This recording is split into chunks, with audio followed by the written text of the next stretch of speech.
Hello friends, welcome back to my YouTube channel. आज की इस वीडियो में हम कर रहे हैं वार्डर फॉर मेल का जो एग्ज़ाम हुआ था 25/11/2025 को, उसकी शिफ्ट 2 का maths part. Let's get started. Question number 1, the following graph represent 25% of the number of units export by 4 dealers N X P and Q. Find the average of the units exported by all the 4 dealers. ये क्या दिखा रहे हैं? यहाँ पे सिर्फ 25% value है, मतलब ये 1/4 वैल्यू है। ठीक है, तो find the average of the unit export bye, देखो 1/4 है तो आप एवरेज निकाल दो। उसको हम क्या करेंगे, 4 से गुना कर देंगे। 1/4 है तो पूरा करने के लिए क्या करेंगे, 4 से गुना कर देंगे।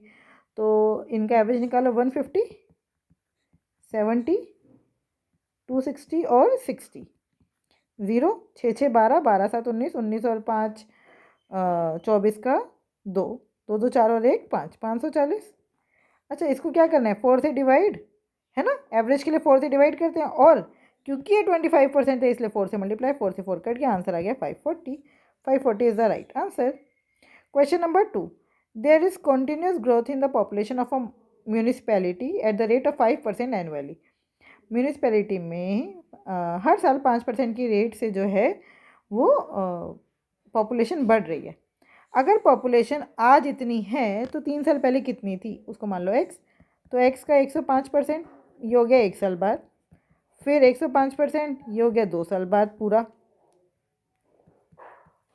फिर 105% ये हो गया 3 साल बाद, इज इक्वल्स टू 83,349। काट दो, 520 से ये 21, 21/20, 21/20। अब आपको ये पता चल रहा है ये 21 21 21 से ये कटेगा, कटेगा तो ये तीनों 20 20 20 मल्टीप्लाई में आएंगे। तो मल्टीप्लाई में क्या आएगा, 2 2 4, 4 2 8, 8000 तो मल्टीप्लाई में आएगा ही आएगा। तो अब आप देख लो इनमें से कौन सा 8 का मल्टीपल है। देखो 1000 से 1000 तो हटा दो, इनमें से कौन सा 8 का मल्टीपल है, 8 9 से 72। सिर्फ एक यही मल्टीपल है 8 का, और कोई मल्टीपल नहीं है ना। तो इसका मतलब यही आंसर हो सकता है, आपको काटने पीटने की कोई ज़रूरत नहीं है। क्लियर। Question number 3, simplify. अब आपको इसको सिंप्लीफाई करना है। पहले क्या करते हैं, ब्रैकेट सॉल्व। -19 + 25 डिवाइडेड बाय 17 - 12 कितना होता है, 5। ओ सॉरी, बोला सही है, लिख दिया गलत, 5। अब पहले डिवाइड करेंगे, -19 + 5, तो -19 + 5 कितना हो गया, -14। -14 is the right answer. Question number 4, ठीक है, ये क्या है, ये मतलब रूट रूट की बात हो रही है। ये पहले पूरे पे है, फिर ये इतने पे है, फिर ये इतने पे है ना, ये और ऐसे ऐसे, ठीक है, ऐसे चल रही है मतलब। क्लियर है। तो ये पहले √16 क्या होता है, 4, 45 + 4 49 का रूट कितना होगा, 7, 57 + 7 मतलब 64, 64 का रूट कितना होगा, 8, 28 + 8 कितना होता है, 36, 36 का रूट कितना होगा, 6, 6 + 3 9, 9 का रूट कितना होगा, 3, 3 is the right answer. Clear? 3 is the right answer. Question number 5. Find the simple interest of on rupees 9,000 at the rate of 3% per month in 1 month.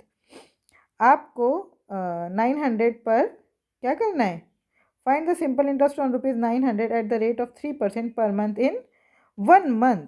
ठीक है, तो 3% पर मंथ दिया है ना, तो 900 रुपये है, 3% का ब्याज मिल रहा है, 1 महीने के लिए निकालना है, तो बस इतना ही निकालना है। 9 3 ज़ा 27, 27 is the right answer. Clear? Question number 6. Amit invested the same amount at simple and compound interest, compounded annually. The time period and the rate of interest for both were 2 years and 10% per annum, respectively. At the end, he found the difference of rupees 50 between the two interests. Find the sum invested in each. देखो अमित ने क्या किया, एक simple interest पे पैसा लगा दिया और एक कंपाउंड इंटरेस्ट पे। ठीक है, और the time period and the rate of interest for both for 2 years and 10%। ठीक है, at the end he found the difference of ₹50 between two interest. तो CI - SI कितना है, 50। Find the sum invested in each. तो आपको ये बताना है कि दोनों में उसने कितना पैसा लगाया, और दोनों में अमाउंट भी सेम लगाया। तो आपको पता है CI - SI क्या होता है, P इंटू में R/100 की स्क्वायर। तो 50 इज इक्वल्स टू P कितना है नहीं पता, R कितना है 10, बाय 100 पूरे की पावर 2। ठीक है, तो ये हो गया P is equals to 50 into में 10 10 ज़ा 100, 5000 is the right answer. Clear, 5000 is the right answer. Question number 7. In what ratio must a grocer mix two varieties of wheat worth rupees 52 per kg and rupees 106 per kg so that if he sells the mixture at rupees 110 per kg, he may gain 10%? आपको यहाँ पे CP पता होना चाहिए कितने question हमने कर लिए, है ना। देखो ये क्वेश्चन अभी उसमें भी आ रहा है, आप ये मत समझिएगा कि जो वार्डर के क्वेश्चंस हैं वो आपके लिए इम्पोर्टेंट नहीं है। आप देखिए अभी जो मैंने लास्ट वीडियो करवाई थी टीजीटी सोशल साइंस की, उसमें भी ऐसा क्वेश्चन आया है ना। तो मतलब क्वेश्चंस तो सेम ही रहने वाले हैं ना, तो आपको बस प्रैक्टिस करनी है। In what ratio must a grocer mix to varieties of wheat worth rupees 52 per kg and 106 per kg so that if he sells the mixture at rupees 110 per kg he may gain 10%, है ना। तो ये 52, ये 106 कितने में मिला है, 110 में बेचने पर उसको प्रॉफिट हो रहा है 10% का, मतलब उसको मिल कितना रहा है 110% बराबर 110, तो 100% बराबर 100। तो ये हो गया 6 और 100 माइनस 52 कितना है 48, 6 1 6 6 8 48, तो 1:8 is the right answer. 1:8 is the right answer. Question number 8. The average of 41 numbers is 25। The average of the first 14 number, देखो 41 नंबर का एवरेज कितना है 25, average of first 14 number is 67 and the average of last 28 numbers is 22। तो ये कितना हो गया 8 4 12 का 1, है ना। 8 4 12 का 1, 2 और 1 3 और 4, 42 नंबर्स का एवरेज दे दिया हमें। तो उन्होंने क्या बोला 14th number from the begin, if the 14th number from the beginning is excluded then what is the average of the remaining number. अगर 14 नंबर को छोड़ देंगे तो अभी क्या हो रहा है 14th नंबर 2 बार काउंट हो रहा है। ये आपको बात समझ आ रही है। तो मान लिया 14th नंबर भी 25 ही है, मान लिया 14th नंबर भी 14th नंबर 25 है, मान लिया हमने ऐसा। अब आप डेविएशन निकालो, ठीक है।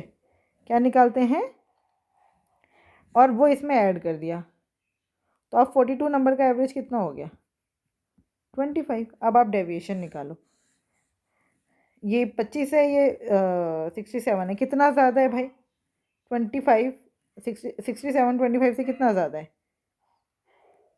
7 में से 5 गया 2 और 6 में से 2 गया 4, 42 ज़्यादा है कितने पर 14 पर, ठीक है, इतना ज़्यादा है यहाँ पर। और ये कितना कम है 3 कम है ना, कितने पर 28 पर। सॉल्व करो 42, 14 कॉमन ले लिया, 42 माइनस 3 2 ज़ा 6, तो ये आ गया 14 इंटू में कितना आ गया 42 12 में से 6 गया 6 36, 14 इंटू 36 कितना हुआ इतना, 14 इंटू 36, ये क्या है, ये आपको इस वाले नंबर में जोड़ना पड़ेगा, है ना। 14 इंटू 36। अब एक बात बहुत ध्यान से समझिएगा, 14th नंबर अगर 25 ही होता और वो चला जाता तो कोई दिक्कत नहीं थी, लेकिन अब 14th नंबर क्या है 14 इंटू में 36 प्लस 25, तो कितना और वो अपने साथ लेकर जा रहा है, इतना इतना वो अपने साथ लेकर जा रहे हैं, जितना लेकर जा रहे हैं जो कमी वो लेकर जा रहे हैं वो सब में बराबर बांट दो। अब कितने बचे 40 नंबर बचे, 40 से डिवाइड कर दो, 4 10 ज़ा 40, 4 9 ज़ा 36, 49 ज़ा 126, एक के बाद पॉइंट, इसका मतलब 25 में से 12.6 माइनस कर दो, बचा 4, 4 में से 2 गया 2 और 2 में से 1 गया 1, 12.4 is the right answer. 12.4 is the right answer. Question number 9, evaluate 18 minus, देखो सबसे पहले ब्रैकेट के अंदर भी क्या होगा डिवाइड, तो 18 डिवाइड बाय 6 कितना होता है 3, 20 माइनस 3 कितना होता है 17, 18 माइनस 17 कितना हुआ 1, 1 इज़ द राइट आंसर।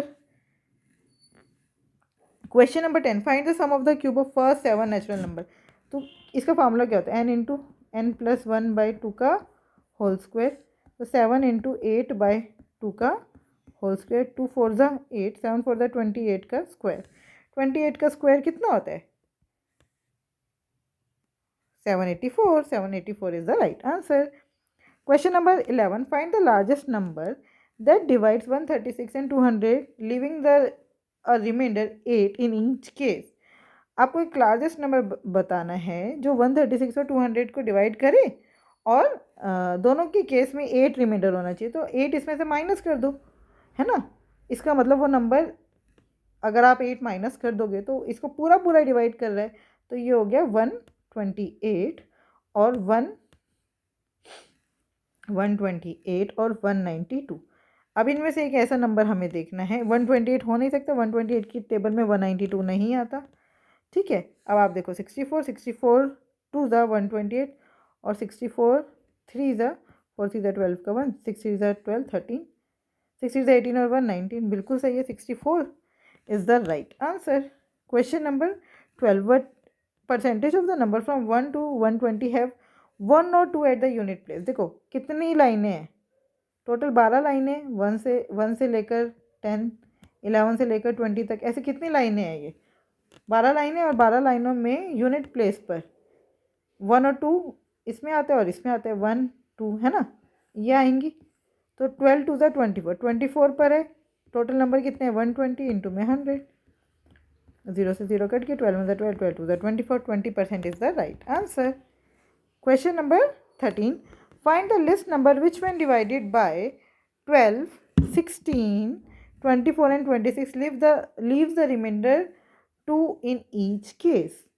तो इसका मतलब जो भी नंबर है वो इन सबसे डिवाइड होने के बाद 2 रिमाइंडर छोड़ रहे हैं, इसका मतलब वो नंबर x माइनस 2 हुआ।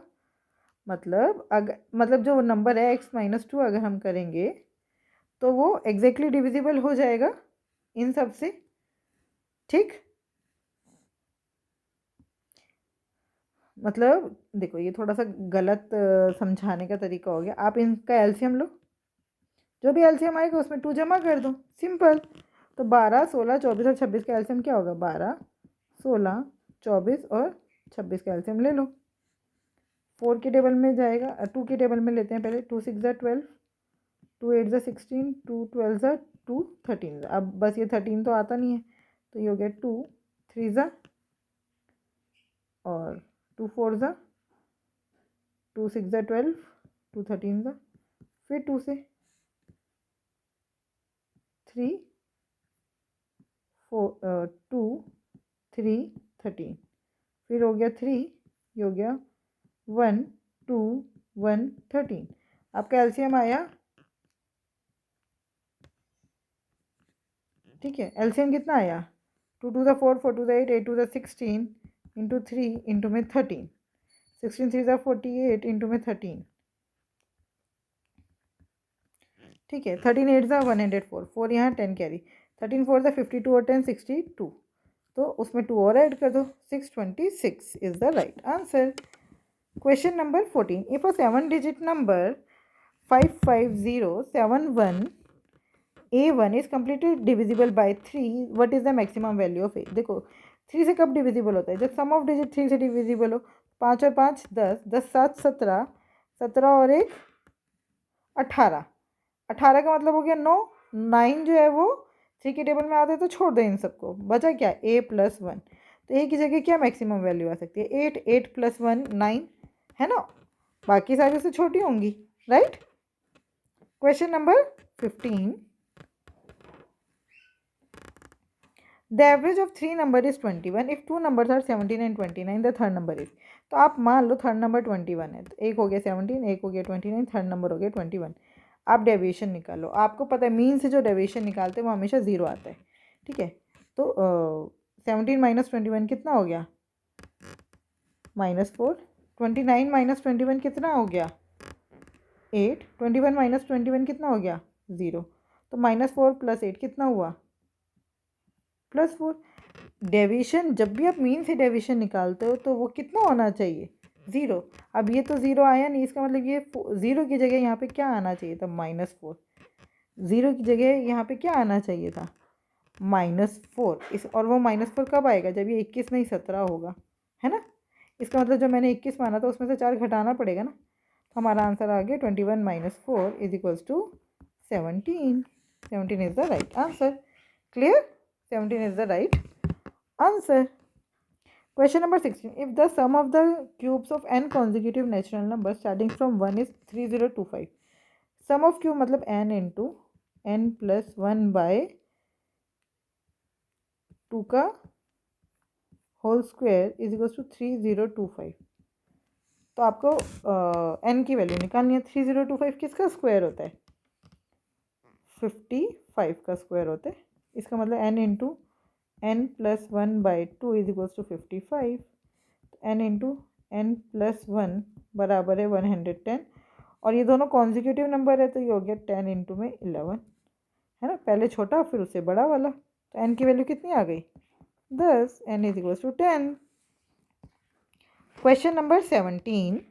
The table below shows the annual sales revenue of 5 different companies. देखिए जो टेबल है उसके अंदर annual sales revenue of 5 different company A, B, C, D and E over a period of 4 years. Find the average sales of company B during the given 4 years. अब company B की average sale निकालनी है। देखो ये ना पूरा नहीं दिख रहा, या तो 270 होगा, है ना। जब सारे 0 0 में तो इसको भी हम 270 मान लेते हैं। तो बस इनको ऐड करेंगे और क्या करेंगे, 4 से डिवाइड कर देंगे। 250 प्लस 170 प्लस 230 प्लस 270, 0, 7 3 10, 5 15, 7 22 का 2, 2 2 4, 5 6, 7 8 और 1 9, 920 को 4 से डिवाइड कर दो। 4 2 8 बचा 1, 4 3 12, 230 is the right answer. Clear? Question number 18. Girish ने एक परीक्षा में 502 अंक प्राप्त किए जो पूर्णांक के 13% से 13 कम थे। उसी परीक्षा में उसके मित्र ने 656 अंक प्राप्त किए। उसके मित्र द्वारा प्राप्त अंकों का प्रतिशत ज्ञात कीजिए। देखो क्या बोल रहे हैं, गिरीश ने 502 अंक प्राप्त किए जो पूर्णांक के 13% से, पूर्णांक मतलब का क्या मतलब है यहाँ पे, पूर्णांक मतलब मैक्सिमम मार्क्स, है ना, कि 13% से 31 अंक कम थे। मतलब जितना भी मैक्सिमम मार्क्स है वो हम ले लेते हैं, समझ लो वो अपने आप में 100% होगा, है ना। जो भी मैक्सिमम मार्क्स हैं वो अपने आप में क्या होंगे, 100%। उसका 13% क्या हुआ, 13% of x minus 31 is equals to 502।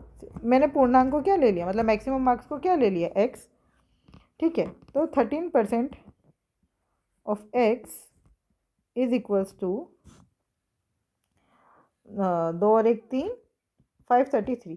अब आप ये समझिए 533 13% के बराबर है। आपसे पूछे 656 कितने परसेंट के बराबर होगा, तो कैसे निकालेंगे, 13 डिवाइडेड बाय 533 इंटू में 656, ठीक है। तो अब काट दो। 13 की टेबल में आता है क्या, 13 4 द, बिल्कुल 13 1 13, 13 4 द 52, बचा 1, 13 1 13। अब 41 की टेबल में 656 बिल्कुल आता होगा, देख लेते हैं किस पे आता है। देखो 1 की टेबल में 6 किस पे आएगा, 6 पर, तो 16 से मल्टीप्लाई करके देख लो। 6 1 6, 6 4 24, 1 1 1, 4 1 4, 6 का 6, 4 और 1 5, 4 और 2 6, 41 16 का is equals to 16%। 16% is the right answer. Question number 19. The sum of 8 numbers is 672. Find the average. देखो 8 नंबर का सम इतना है तो एवरेज क्या होता है, सम अपॉन में n। सम कितना है 672, n कितना है 8, है ना। तो कितना हो गया ये, 8 8 ज़ा 64 बचा 3, 8 4 ज़ा 32, 84 is the right answer. Question number 20. आपको z की वैल्यू निकालनी है। सबसे पहले क्या करेंगे, डिवाइड 84 डिवाइडेड बाय 14 इंटू में 4 स्क्वायर, इसको 16 लिख दो, माइनस 20 इंटू में 15 डिवाइडेड बाय 5 मतलब कि 3 प्लस 11, 14 7 14 5 ज़ा 70, 14 6 ज़ा 84, 16 6 ज़ा कितना होता है 96, माइनस 23 ज़ा 80 प्लस 11। तो अब क्या करेंगे, प्लस वालों को प्लस कर दो, नहीं तो पहले माइनस भी कर सकते, कोई दिक्कत नहीं है। ये हो गया 6, 9 में से 8 गया 1, 16 + 11 इज इक्वल्स टू 27 है। 27 तो ऑप्शन में ही नहीं है, कुछ गड़बड़ तो नहीं कर दी। तो एक बार और देख लेते हैं क्वेश्चन को। 84 डिवाइडेड बाय 14 बिल्कुल सही है। 14 5 ज़ा 70, 14 6 ज़ा 84 इंटू में 16 6 ज़ा 9, 16 5 ज़ा 80, 16 6 ज़ा 96 माइनस 20 इंटू में 3 + 11, 23 ज़ा 60 होता है, मैंने 80 लिख दिया है ना। 23 ज़ा कितना होता है 60, तो ये बचा 36, 36 + 11 47, 47 is the right answer. I hope ये 20 क्वेश्चन आपको बहुत अच्छे से समझ आए होंगे। फिर भी कोई डाउट है तो आप मुझसे जुड़ सकते हैं @maths PS1 टेलीग्राम चैनल पर। Thank you, keep learning, keep practising.